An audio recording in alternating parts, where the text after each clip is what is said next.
Bəzi düsturlar var ki, bu düsturları çox müəllimlər də bilmir hətta.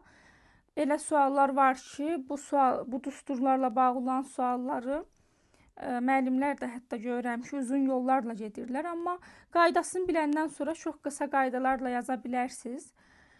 Bu suallarla bağlı, bu düsturlarla bağlı olan sualları yeni din test toplusuna da əlavə ediblər.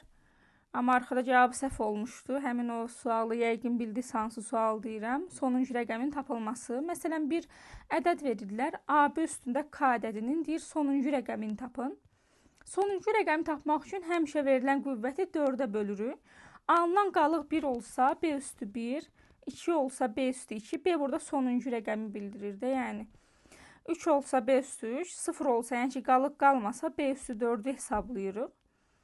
Məsələn, belə bir misal nümunəsi üzərindən baxaq. Deyirlər ki, 132 üstü 75 ədədinin sonuncu rəqəmini tapın. Bu zaman nə edirik? 75-i 4-ə bölürük. Qalıq qaldı 3 burada. Onda sonuncu rəqəm nədir? Burada 2. 2 üstü 3-ü hesablayırsınız. Bu da 8 vermiş oldu.